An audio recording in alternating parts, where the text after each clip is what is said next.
They know how to understand animals. Yes.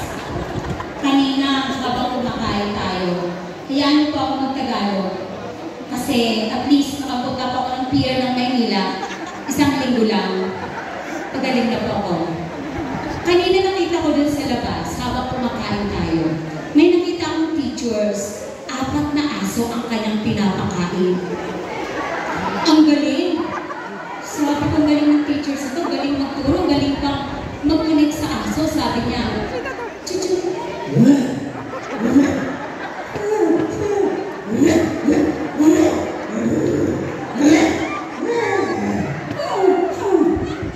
Galing talaga ng mga chika parehado.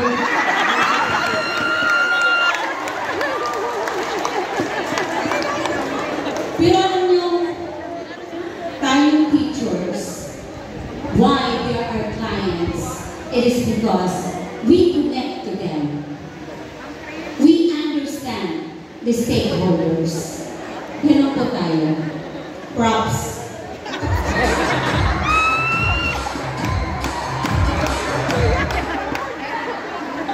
Kahit po, iba-iba pong stakeholders natin. Variety na ang tawag yan. Kahit hindi po marunong magsalita. Bakit naiintindihan ng teacher? Kasi ganito yun.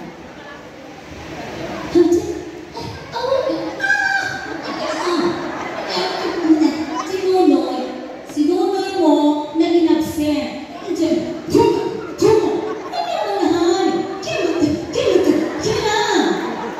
Ganyan. Marunong din tayong mag-connect lalo na sa mga tito na gwapo. Oo. Pag nangungumusta sa kanilang pamangkin. Opo. Alam mo si Nonay talaga laging absent. Pero, okay lang mag-absent. 95 na yan. Opa, can I have your number? Oh, yan. Bukod dyan, kahit lasing. May mga parents na pumupunta sa school kahit lasing. Dapat kumonek tayo. Pare!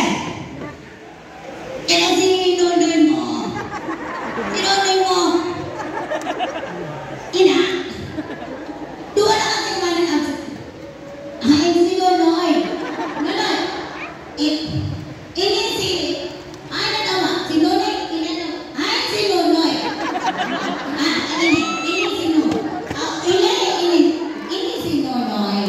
Sabi ko, duwa kasi man ang absent. Nananimong ko sa ni. Eh, sabi ni Sir Jerry, tuloy-tuloy lang. Ang nananimong na doon, patawag ko yun na si Sir Jerry.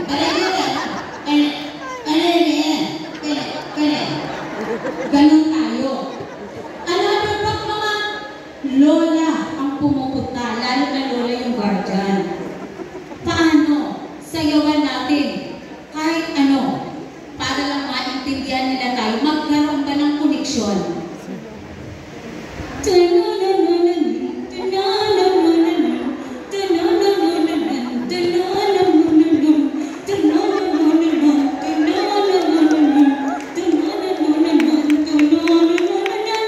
Lola, absent po kami sinunoy. Ang problema sa mga bata. So, nagkakaroon po tayo ng connection. Thank you, props.